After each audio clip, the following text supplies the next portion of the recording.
So yeah, there you go. Yeah, I have one response. Hey everyone, how's it going? There you go. That's awesome. Like that. Like the energy. So my name is Carl Edwin Michel. I'm the founder and CEO of Northern Arena. So first thing, welcome home, because this is also our home. We partner with Artscape here, and we have our office, studio, and we obviously brought the XP gang and here to do the XP Game Summit. So we're pretty proud to partner with these guys and to do an amazing event. One thing that I would like to say, this is a shameless plug, but I'm also the executive producer and creator of the Canadian Game Awards.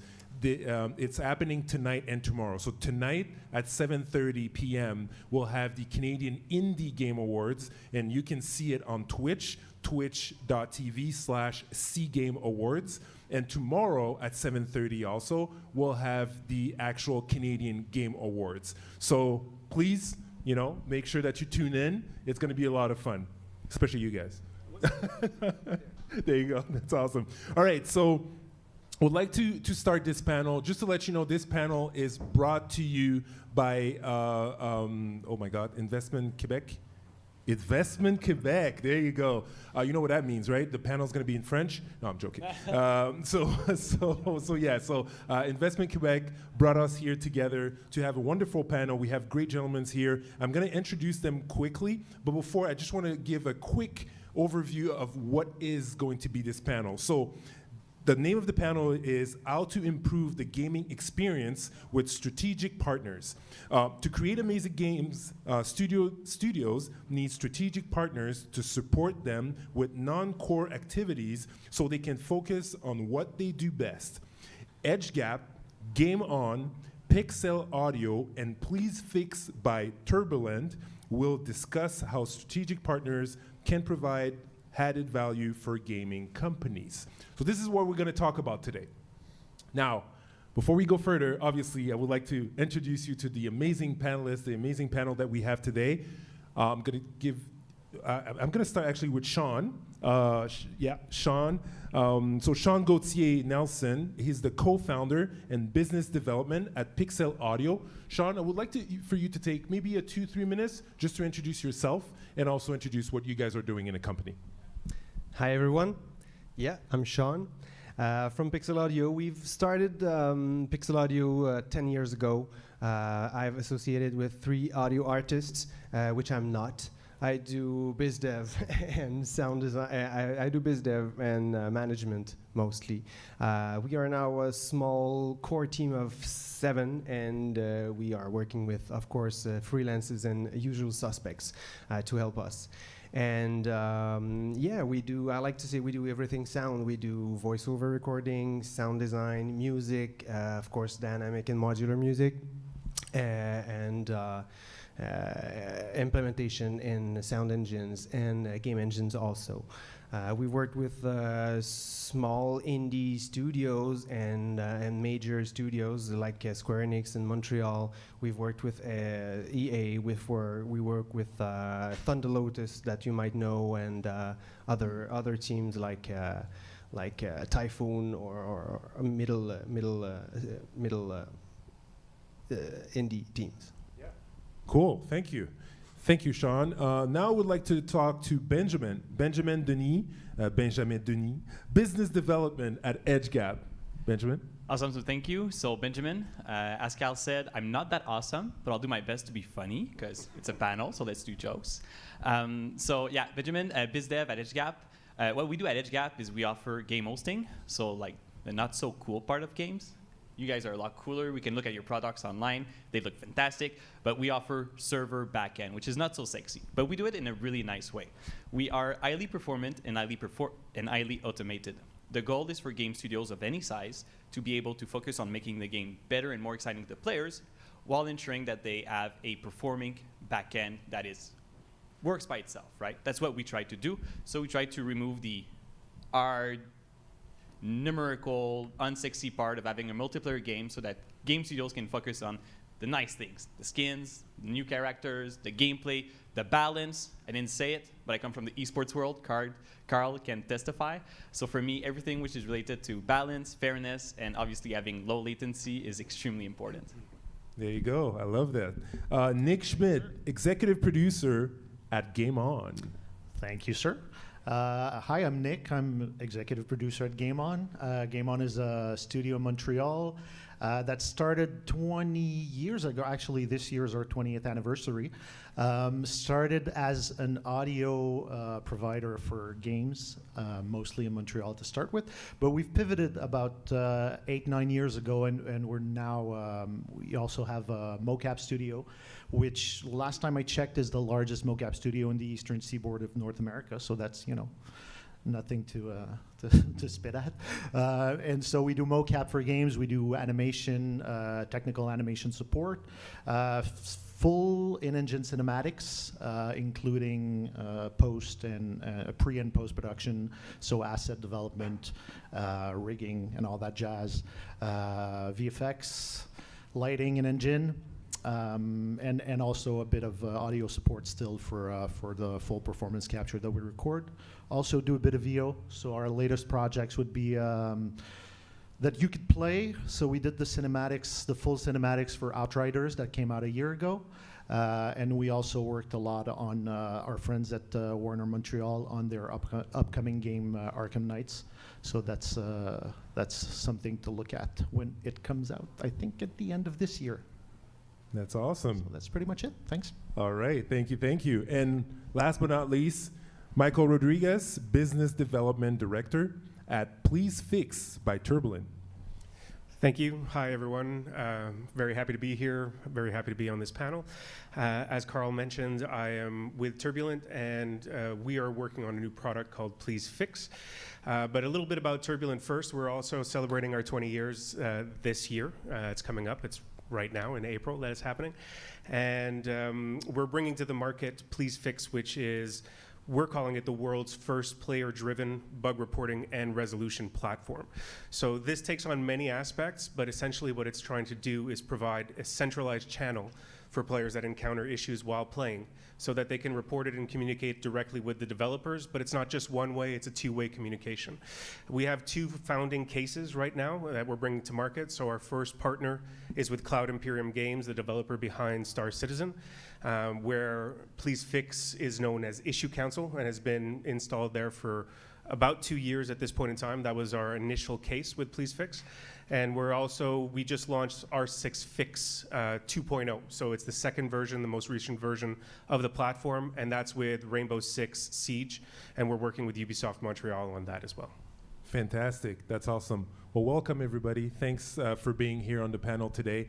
And I have a few questions for you. And obviously, at the end, we'd love to go to the audience if you guys have any questions. But let's start with my first question, which is, and I'm going to ask that question to Sean right off the bat. What are the advantage of working? Yeah, we have shipped more games that the partners are working on. That's because we're working on 5 to 10 projects at the time. But it's an evidence when it comes to game audio. But in terms of doing games, we have experience too. We've been with the level of implication we are with our clients. We have met issues and challenges with the team. So with a new team, for example, we might have met the same challenge with another team. So we can bring solutions first. We can bring them all together, and we've done that recently with Metric Empire to help to connect the one person from them with another studio that has already know that challenge. So yeah, so knowledge, the transmission of knowledge is really important for service provider. We might help smaller studios with and bring them with ideas that came from a lot bigger studios. So you don't know how much working with a good service provider can help you and know more about the global industry. Of course, there's the price benefits, having access to senior resources or a whole team for less price, being able to ramp up when you meet production deadlines and add skills to your teams, like, for example, I don't know, implementation or helping your composer to do dynamic or interactive music or stuff like that. So there's a lot of advantages to work with people like us. This is great. Would like to pass the question to Benjamin, if you would like to talk a little bit about what's the advantage of working with a service provider, but a service provider like EdgeGap, for example. Well, we use the EdgeGap example, but I believe it applies to a lot of different service provider. Michael, your service seems to be strategic partner. I'm so sorry about that. But Carl started the show, so I mean, it's his fault, so look at it. Strategic partners. Strategic partners. There you go. Like a service provider is like the S word in our industry, so you don't try to say it. Well, strategic partner is the same thing, whatever. Okay, so one of the advantage obviously is, especially when it comes to the technical side, is you can leverage a lot more resources using a service provider than you could do by yourself. Right, so just for EdgeGap, as an example, multiplayer games will probably go with one provider, AWS, GCP, and so on. Well, you get access to the best of that one provider, which is probably pretty darn good right away. But when you work with a service provider like us that leverages not one, not two, but 14 different providers, you can get the best granularly. Oof, did I say that correctly? Granularly? Yeah, that's it. Thank you. All together. So you can get that best result, and you know, you also get discount deals, volume, which is really hard to access when you're a smaller studio. Obviously, once you go in the bigger games and you're like a AAA and you're Ubisoft, you go directly to Amazon and so on, and you can deal your rates right away. But for a lot of studios out there, it's not possible. So working with a service provider that sort of encompasses all of that and puts it together is an ideal topic. And you know, like I don't know how much time it would take for someone to make a product like yours, which does more or less the same thing, right? But I believe that a one-man team, maybe a five-man team, don't tell us how many people worked on it, but it's like almost impossible to do, right? So unlocking those kinds of advantages, volume, technological, is something which, you know, no games in the future are going to be able to sort of be like, oh no, I can do it all by myself. Maybe that was before it worked well, and they're still going to work well. Like for those that know Vampire Survivor, awesome game. It's on Steam, $3, solo developers, best game of the year for $3. I can confirm. So it can still happen, but you know. The game doesn't look like Elden Ring, let's be honest. That's good. Nick, strategic partners. Thank you, sir. There you go. So this is maybe going to sound a bit redundant, but still. So for us, like obviously you look at a studio like us, the first thing that will come to mind is like you guys have a Mocap Studio. So if you're looking to do mocap, unless you have an Accent suite, which still is kind of limited, that's, you know, the facility is a great asset to be able to, you know, get some mocap done and do at least get some solid foundations for animation, which is for people that have used it is nothing to look away from. But as Sean said a bit, I think the expertise is really something that stands out. Much like a studio like Sean, we work over a year on 15, 20 different projects. We see a lot of different situations that happen, new tools that get created, new problems that arise that we find solutions with our partners, but that knowledge remains in the business, right? So all that knowledge that you gain from all this previous projects and all the ways of dealing with like engines that are, you know, sometimes a bit finicky or something. So you get that, and after that you're able to pass on that knowledge to new projects and new partners. Obviously, another aspect of that is the ability to scale up rapidly, right? Especially in animation. For us, like not every developer has the ability to have, let's say, 20 animators on the payroll for a full development cycle of a game that could last up to 3 years. So whenever that crunch of animation comes, we're able to step in and say, all right, so we've got X amount of animators that can help you get over that crunch, and that leaves more time and more resources to developers to just make sure that the polish is nice and that the QA is done correctly, and that all that cycle goes through, and like the panel, the description of the panel says, it's just more time for you to do the things that you really need to be focusing on. That's good. Thanks, Nick. Michael, on your side, what do you think is a strategic partner, and how do you guys fit in there? Well, those were fantastic answers. So there's not a whole lot of ground left for me to cover, but I'm going to do my best here. I'd say that there's really two words that can sum it up. There's going to be perspective and specialization.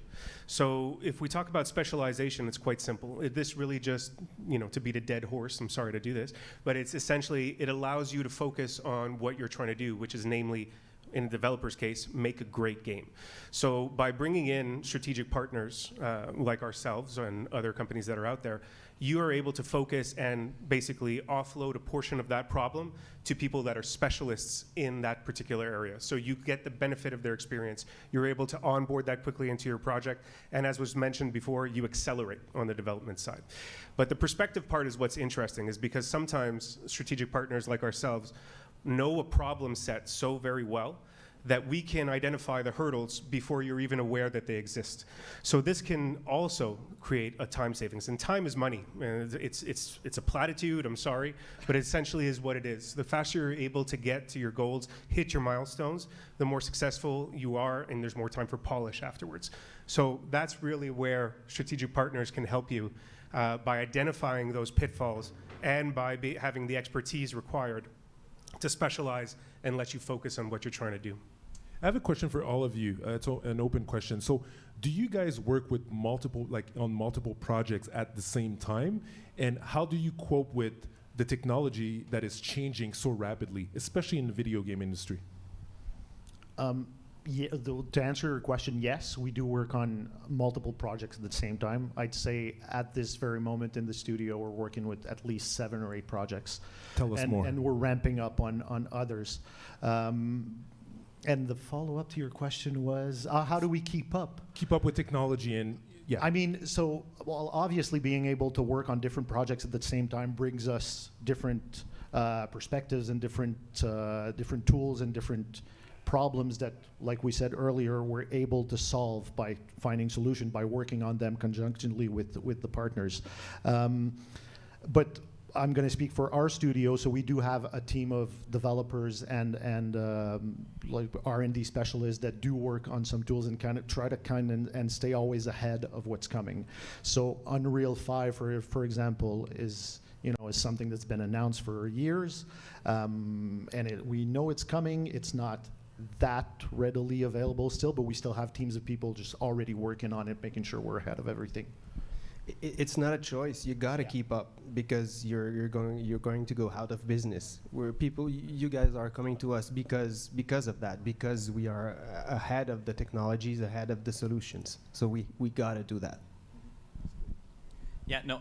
On our side at EdgeGap, we are all about the tech. So being at the forefront of what's new, what's happening, we're always in it. But one of the good things, or one thing we can do, is the fact that we are platform and technology agnostic. So that makes it really easy for us to be able to say, like, oh yeah, we can, your Unity doesn't matter, Unreal doesn't matter. So that's how we can deal with that. And what's your follow-up question? I got lost. The first question was, how many, do you work with multiple projects or multiple partners at the same time? Okay. Well, yes. The answer is yes. That's the model of EdgeGap. To be honest, we created fleets in all of the providers, and our goal is to maximize the amount of game studios that can have their servers in there. So the answer is yeah. We work with multiple studios, and the more they are, the happier we are. We can scale with the big S. That's good, Michael. Yeah, I think that most strategic partners are going to be looking to work with multiple clients simultaneously, just to be able to have the revenue coming in and that revenue is really what's going to enable you to keep up with technology. In our case, it's a little bit different because we don't necessarily connect directly to the engine. We're a web-based platform, and it's more of a client-facing platform as well. That being said, we have invested enormously in the tech stack that powers the entire platform, and we will continue to do so because it needs to be clean and it needs to be accessible for, in this instance, the players. Just like when you're building a game, it needs to be top-notch. So the other gentlemen here need to make sure that they're ahead of the curve so that they can provide the best service to their clients. Whereas with us, it's the same situation. So, and yes, the initial question was multiple partners. We do work with multiple. We have our 2 existing founding partners. We just launched, and we're onboarding a 3rd, and we're hoping to onboard several more. This is great. I want to go a little bit more practical now and ask you guys, like, how do you guys work on the specific project? How do you, I guess, work with a client, and how those project comes to be? Like, how do you get those clients? And I guess we can start with Nick. So specifically, I could go into like one specific project, but I don't think it'd be that interesting. You don't have to name names or... No, but it's not even for that. It's mostly because while working over different projects, we kind of sometimes see the same patterns emerging. So, for us, of course, we can come in as like the firefighters on a 911 emergency. Oh, I need X amount of character seconds animated by that date, and I don't have the resources to do it. So of course we'll jump in and we'll try to help you as much as we can.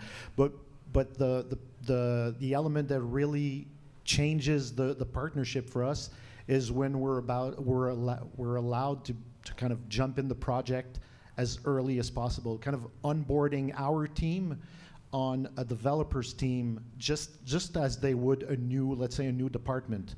So let's say you don't have a cinematics team, use ours and onboard them as it would be yours. And that's really why I kind of pushed the name of the panel to be about strategic partnership, because it's not just service providing, it's strategic partnership. Because the earlier we get in on the project, you give us your pitch, you give us what you're looking for, and then we're going to adapt our team, we're going to adapt our tools, we're going to adapt our way of working, we're going to build a pipeline with you just to make sure that whatever comes out at the end is absolutely in line with what your game is looking for and what you're needing and what your expectations are. So that really is like I said, I could just say, all right, so a client came in and was looking for that, and then we helped them that way. But I think, like as I said, it really patterns that are emerging, and that we see that. And what's fun, it's that it is changing. We can feel it, and I'm pretty sure Sean can attest to that. Is that we see that these kind of old habits of, we need an outsourcer, here's some money, and here's we need X amount of animation done, do it and just give it back to us.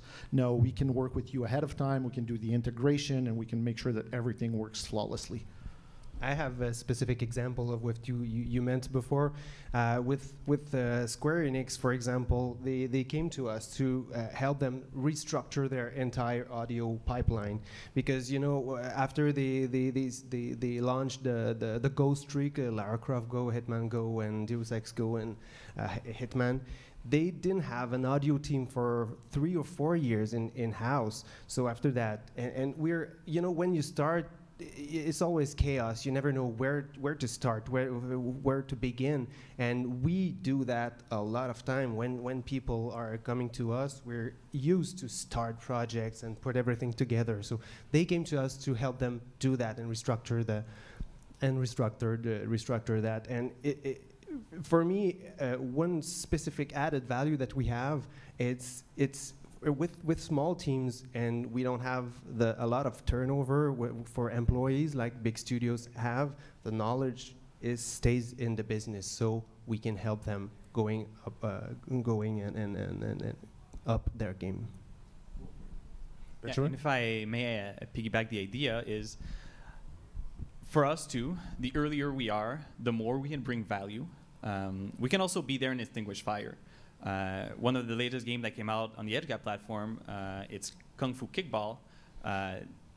They had a crazy story where they were a month away from launch, and they only had one server around the world, which would have led to poor performances, if I may say so, for it's an indie game, it's a 2v2 thing, and it's a Smash-like game. So it has to be crisp. It's a fighting game, so you got to react fast. And the guy was super intense. He coded his own GDPO or rollback netcode. So if you're going to put all that work, like we were there and we were able to extinguish that fire. But if we could have met with that person beforehand, this is our territory, but there's a client that is big, and they're seeing that, and obviously it's with a game, unannounced, cannot say much more than that, but what they're seeing is the latency solution that we're bringing them is affecting their gameplay decision, right? Because you may not know it, but in a lot of games, there are in-game mechanics to hide latency. So the screen shake, it does make it feel good, but it also hides latency. Big sprites, big explosions, or just faking speed and so on. A lot of games for years and years have had to add those features inside of it because latency is just an omnipresent issue. Well, what we're seeing, I cannot say what we're seeing, but they're seeing that it's such a big improvement that on game earlier you can make sound choices or des choix allumés. Would someone like to translate that? Choix allumé. Brilliant choices. Sound choice is the right Sound one. choices. Yeah, exactly. So you can make sound choice. And it relates to what you said. It's easier for the studio to use strategic partner perspective to plan ahead and just deliver a better product or a better service. Yeah, I'm going to piggyback on that as well because I think that there's something that's really interesting to be said in that collaborative spirit where you're able to generate a benefit that was sometimes even unexpected, and that can change the whole way that you approach the project. And that's what's really interesting.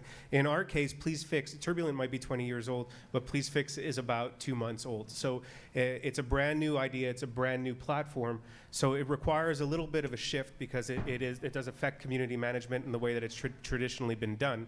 But if we go into a concrete example, let's say with our founding partner, Star Citizen, on this issue, that's the whole idea came from Turbulent's collaboration with Cloud Imperium Games, where Star Citizen is a bit of a unique case, but just trying to manage the backers and the players that were playing this unfinished product and the issues that were coming through was such a mountainous proposition that we needed to create something to help them be able to achieve their goals. And that's where Please Fix ultimately came from. Obviously, I'm fast forwarding through the story here because we don't have a bunch of time, but the collaboration is where it came from. So we identified a problem in conjunction with them that was being dealt in a traditional way. And we said, hey, maybe there not a better way to do that? And we used our expertise to provide that solution. And that's where, to get back to the strategy, it can really change and open up a whole bunch of new avenues for you as a developer. And that's what we're hoping to do with Please Fix, and that's what I'm hearing from all of you is what we're trying to do. No, this is great. Another question for you guys when it comes to, I guess, the future of service provider or strategic partner. How do you see that going forward? Is it where you guys are needed and always going to be needed in the industry going forward, or do you see maybe those studios bringing in-house their services? How do you see that going in the future? It's definitely growing. It's definitely growing. I don't know if it's because of this, in the next few years, of course, because of this scarcity of manpower, it's hard to find our services. So if you need senior resources, you're gonna have to meet and go with service providers, and I think making games is getting more and more complex, and for me, it's not possible to manage everything brilliantly in-house. It's just not sustainable. So working with external development partners or strategic partners is going to help you. Of course, I think we're going to continue and see the globalization process in the industry. We all know that keywords had a tremendous growth via acquisition, and or any first party, and also with bigger studios, they tend to try and acquire their partners. Also, like what happens with you a year ago, and we've been approached for that also. And I'm not gonna go. I'm not gonna enter a metaverse, but that train is also definitely coming, whether you like it or not. Yeah, that's a question that I wanted to ask you after about the metaverse. Actually, that's a big discussion right now where we're going. But before that, future and maybe Michael, you can go on that one. Future of service providers. Well, it's very difficult. I mean, I don't think anybody has a crystal ball or a magic 8-ball here that you can call it. But I think that, based on what we've seen before, there are ebbs and flow. The shortages of manpower, is this temporary? Is this not? Specialization. But what I do think that we can say with a fair amount of certitude is that it is very complex to make a video game. And it is only getting increasingly complex. So what that requires is specialization, is skill. And these things are becoming a little bit more difficult to acquire, which is why strategic partners can help you accelerate that growth. I keep hammering this point is because acceleration is key in the industry, and it's all about being able to get out of the gate fast to validate your hypothesis on a game or on a product. So I honestly believe that service providers and strategic partners are here to stay. And it really depends on how the market is going to evolve. Obviously, there are some players that are out there that have the funds, that have the resources to try to emulate this in-house. But then you're also talking about scalability over time. So even if you have the funds and you have the abilities to do this in-house, you still have to build the procedures from the ground up. You still have to train the team. You have to put the people in place. You have churn that happens there. Whereas a strategic partner, their sole job is to carry this part of the burden for you, and that's where a lot of the benefits come from. So, to summarize, it's really I don't see this need disappearing anytime soon. It's just growing, basically. Nick, or Ben? Go ahead, Ben. Sorry. I have the microphone, so too bad, Nick. So in addition to that, is not only that strategic partners are going to be there to stay. I believe we're going to see less and less acquisition by the big players. Because it's just getting not too global, but too big and too precise. So if we go back to EdgeGap or Please Fix This, no big players don't. The investment and return on investment they need to do to have a similar solution that you or I have is just too big for them. And at the same time, it's also a question of like, okay, so this product is awesome, ours is awesome. Do I want to buy it to make it exclusive? No, I'm going to buy it and I'm going to sell it to other people. But then the issue is, if a big studio buys it, what happens at the other big studio? They're like, well, I can't use that product anymore because it's being used by my competition. They're going to know. And what I'm describing right now is something that happened. Ubisoft bought i3D.net, which is a hosting provider, and they lost some feathers once they got acquired because other clients were like, well, I don't want all my data to be looked through my competitors as access. Obviously, there's contracts and so on, but it's just a question of vision, perception, exactly. So first, I don't see it happen. I don't see it happening more and more. Maybe in your area, it's a bit different because you're more like oriented towards the skill, the manpower, and so on. But when it comes to something which is scalable, we'll see less and less acquisition. Even that. One of the main investors of EdgeGap is Convoy, and they specialize in not investing in games, investing in tools for games, right? So we're going to see more and more of those because there's a huge market for it. Because as we were discussing right now, games are more and more going to be specialized into what they're good at, which is making the game, the idea, the concept, and everything else is going to be available on the market for a fair price. You'll be easily able to, have access to the portfolio of people you worked with. So you're like, okay, so I'm going to be in the hands of someone with experience and confidence that the result is going to be good. So why buy them when you can just specialize in what you're good and let other people scale things in like all regions? Ben, can you clarify just to make sure for the audience, when you're talking about big players, who are you talking about? Mainly the triple A's or the Ember. Obviously, like it's not a studio per se, but they have a lot. So Ubisoft is in there. Riot, Blizzard. Riot created their Riot Net.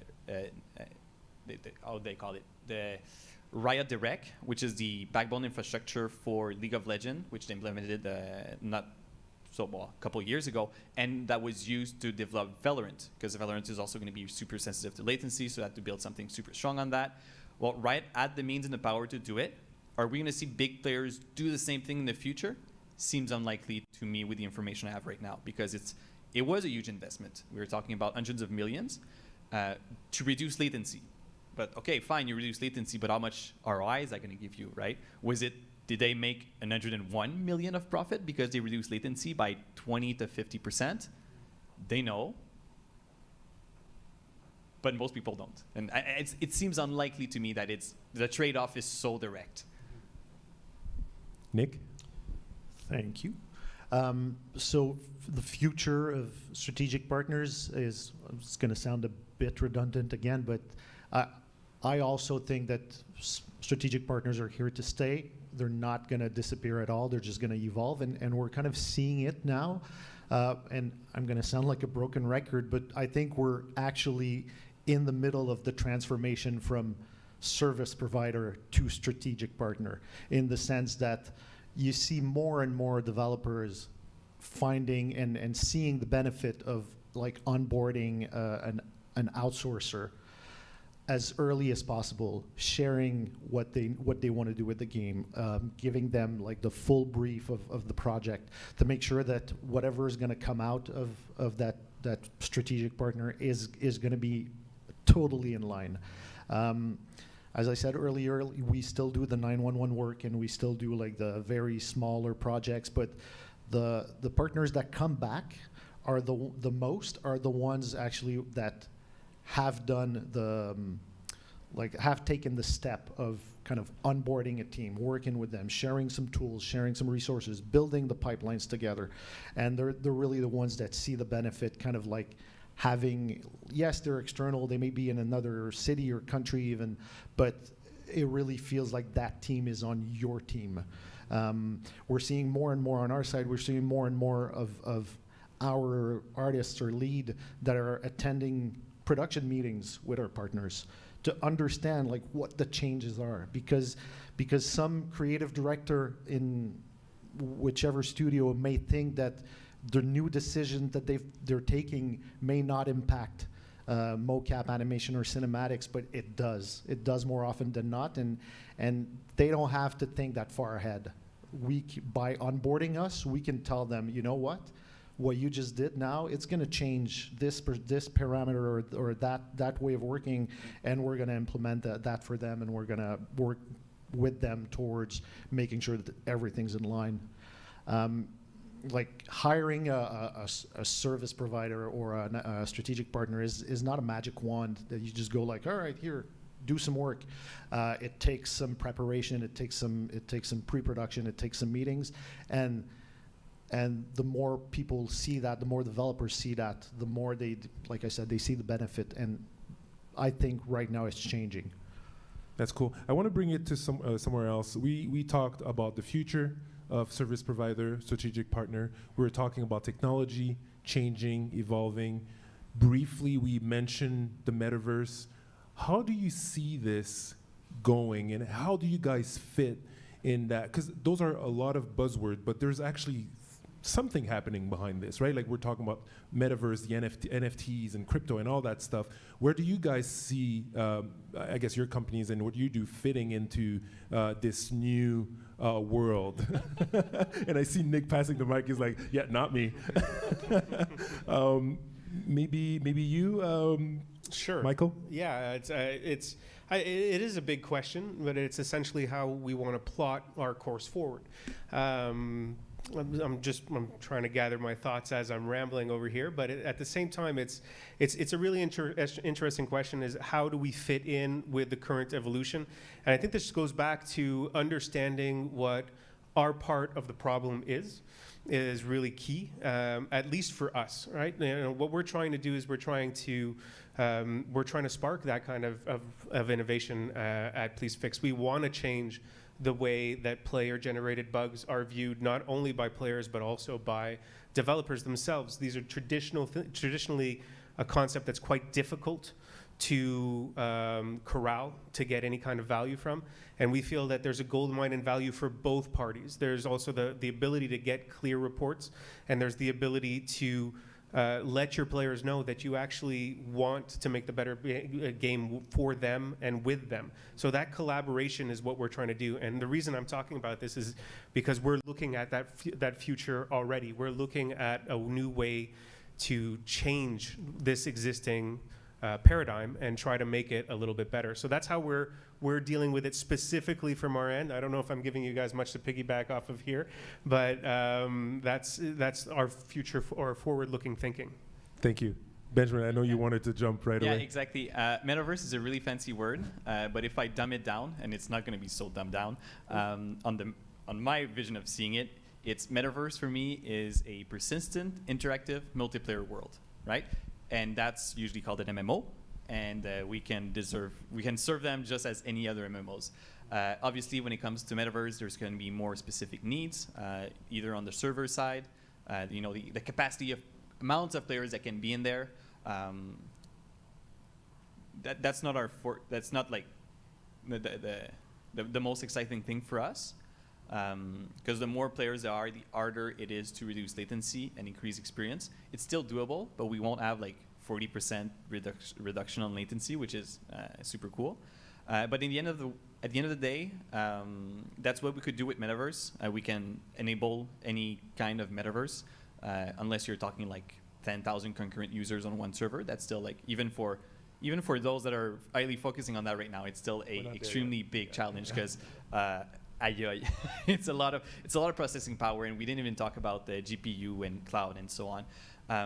Another thing you discussed, NFT or crypto or play to earn, I believe, which is all in the same area. One of the issues with those things is the fact that they're on the blockchain and they need to be verified. Nobody really has the answer right now, but it's obvious that when every action, especially in a play-to-earn game, has to be verified on the blockchain, latency is injected everywhere. So there has to be workaround to that. The smarter people than me are probably working on it right now, but I can't say much about it right now. But there is that issue, and it has to be solved because, like, do you imagine, like, every time you you pick up a rock, they're like, yeah, we got to verify that. That's not the kind of a player experience I want.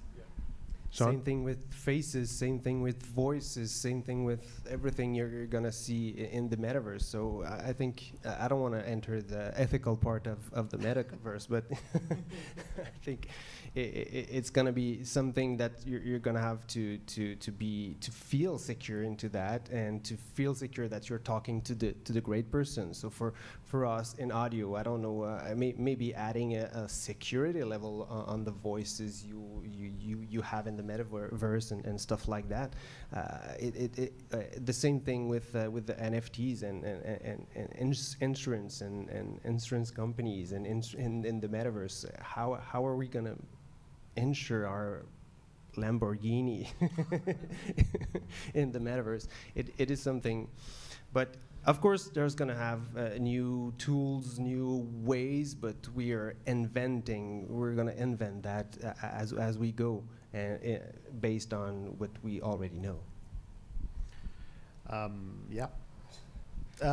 mean, for us, I think ultimately, like it was said, metaverse is persistent. It takes like the gaming experience a bit beyond what, let's say, games as a service has started a couple years ago. So I think this ultimately, if we take like the strategic partnership approach, this is just going to reinforce what I've been trying to say pretty much since the beginning, is that if it's something that is long term, it's also going to require some conversations and preparation, some collaboration from the get-go. I don't think, like it was mentioned also, that if there are some security issues and all that it's something that you're just going to want to offload super quickly to like a service provider or something. And I think that's pretty much all I have to say on that. That's good, Nick. We're almost done. I want to make sure that I take the questions from the audience. So obviously, if you do have questions, please raise your hand, and I'll be able to ask. Well, you'll be able to ask them to our panelists. Do we have questions? Yes, no, yes, no, yes, no. Yes, awesome. Okay, so I feel it and I hear it in you guys where there's this resistance to the metaverse. Maybe not resistance. Is it because people are really still, oh, thank you very much. People are still trying to define and understand what the hell the metaverse is, and also what am I doing with an NFT as part of my gameplay experience? Or are we still saying, well, it's already here, and now we're trying to adapt to it? Or we're still kind of like on standby to see it still really be fully defined and iterated in a way that we approach it in a more strategic way that's beneficial, because it's still being defined. Like, where do you guys stand? Because I see the hesitancy, and for me, is it because, like, well, we're not prepared to give 100% to this because it's still at an infancy phase. That's what I want to know. Like, where are we at? I mean, for us, it's mostly my hesitancy comes from the fact that it's not my part to tell developers what to do with that. So at some point, we're going to know that some developers are going to have ideas, are going to have ways of working with the metaverse, and we feel that ultimately they will come to us also to support them in developing, whether it be content or you know, specific things that is going to be in the metaverse. But for the moment, we're kind of most like taking a step back, see what's happening, and kind of see where developers are going to go. And at some point, there might be something that we're going to develop on our side that's going to kind of graft itself to whatever they're doing with the metaverse. But for the moment, it's more of an observation position that we have. Yeah, I would echo that standpoint very much. It's about being, as a strategic partner, we're about dealing with the here and now while looking forward. So you need to be aware of these developments. But you also need to service the specific issues at hand right now. So I don't know that there's enough, in my particular area, there's no real use case yet at this point in time for us. That being said, we are a technology company at our core, so we have to be aware of what's going on and what the possibilities are. But there's the realm between strategy and the realm between execution. So that's kind of where we stand right now at Please Fix in particular. Awesome. So I'll go ahead. It's not like we do have a specific stance at EdgeGap concerning the metaverse. Like I said, on our way of seeing it, it's an interactive, persistent multiplayer world. And if you look at the description, World of Warcraft is the ultimate metaverse that I've observed so far, right? So is it in its infancy? No, World of Warcraft has been there for a long time. But if you speak to Benjamin, the guy that's a fan of sci-fi, and we talk about metaverse, what am I seeing that's missing right now, or what's, you know, what I say? I'm living in the real world, the physical world, because I don't have a choice. And you're all here because you don't have a choice. There's no other way around it. Until the metaverse is the second by default world where we don't have a choice to be. And then, until then, it doesn't make a lot of sense to me. And it also doesn't make a lot of sense to me when it's decentralized, right? Because if we're talking metaverse, we could be dropping World of Warcraft, Roblox, Star Citizen, yeah, maybe Star Citizen. The other game that's like Second Life.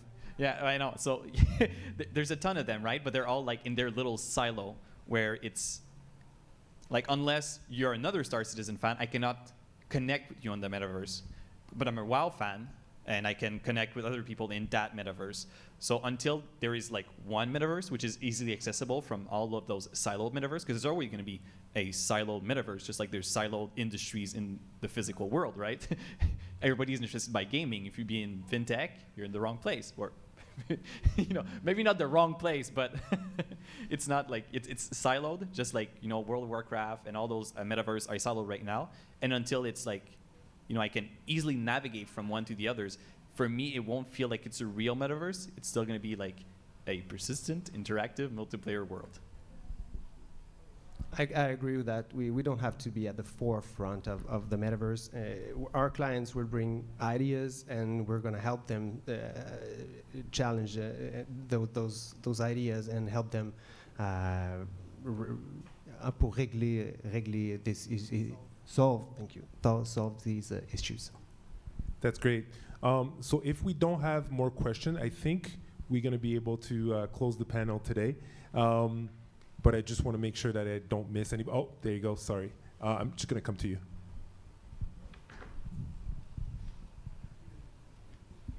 Hi, gentlemen. Thank you so much for sharing all of the great insights. Curious to know your thoughts about quantum computing and how that's going to disrupt some of these challenges that all of you have been speaking about. There isn't a lot of information out on it. As folks that are on the inside of it, it sounds like things like latency and verification on the metaverse are all things that can be addressed by accelerating computing power and computing processing speed. So curious to see if that's been in any of your minds in terms of consideration in the short term or in the long term. That's a really deep question. Let's be honest about that, and it's really forward-looking. From my understanding, quantum computing will increase computing power by a lot, which is super nice. But there's still the aspect of distance, right? Because when you play multiplayer games, most of the issues you encounter when it comes to latency is either your internet service provider or how far away you're from the physical server that you're playing on. So those issues should not disappear with quantum computing. But at the same time, all that processing power, damn. So it's really hard to say, but like,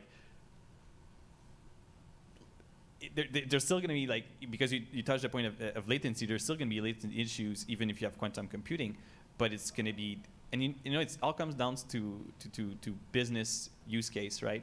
Because quantum computing is probably going to be pretty expensive, let's be honest.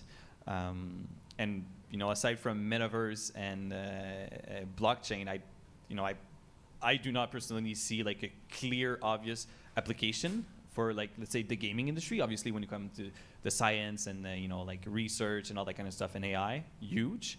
But on the gaming side, not super excited, and like, because it's still far away, and it's far away before consumers get their end on that kind of processing power.